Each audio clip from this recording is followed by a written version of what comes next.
I know from the Rams standpoint and talking to them, Talib wasn't playing really well this year, and they were having to do some things conceptually, defensively that Wade Phillips didn't necessarily want to do. And so the Jalen Ramsey trade wasn't just about solidifying one corner. You spoke you heard Adam talk about some of those young guys, whether it's Troy Hill, you draft David Long from Michigan. They believe in some of this young talent that they have. And so they are clearing space, and not only in what you want to do with Jalen Ramsey, but also getting some of these young guys acclimating and knowing that going forward, it'll be their opportunities to become starting corners and players in LA. Let me ask you about this from the Dolphins' perspective. Clearly, this is not about now. They are stockpiling, and sort of that's their long-term plan. Are you confident, and I'll ask both of you, in what their plan is and their ability ultimately to execute that plan, Mike, going forward? Well, yeah, starting with Talib, he's a scheme fit because ideally they want to play man-to-man, and that's something Aqib Talib, when healthy and productive, he can do. Now, as you mentioned, they have a lot of picks, and now they have to go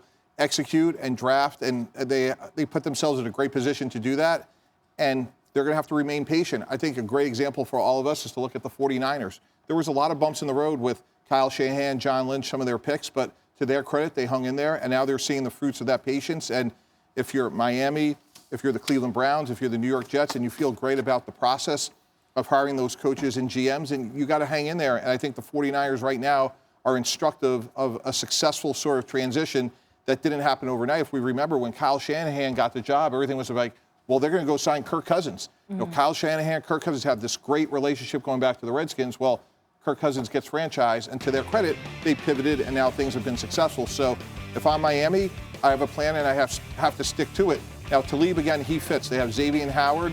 They had a lot of trouble looking at who the other quarter was going to be. So from a scheme standpoint, Talib makes sense, and whether or not he fits long-term remains to be seen, but he certainly has the ability to do so. Yeah, this is year 3 in San Francisco.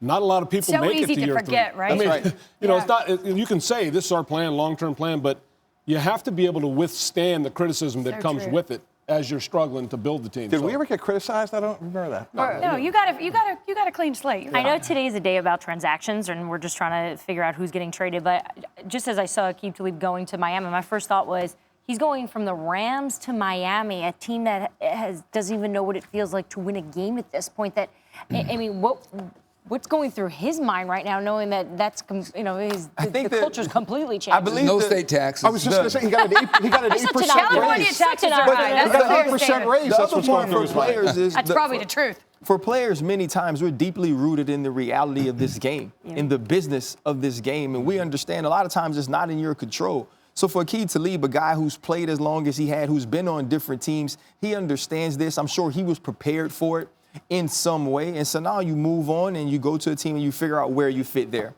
Thank you for watching ESPN on YouTube. For more sports and analysis, download the ESPN app, and for live streaming sports and premium content, subscribe to ESPN Plus.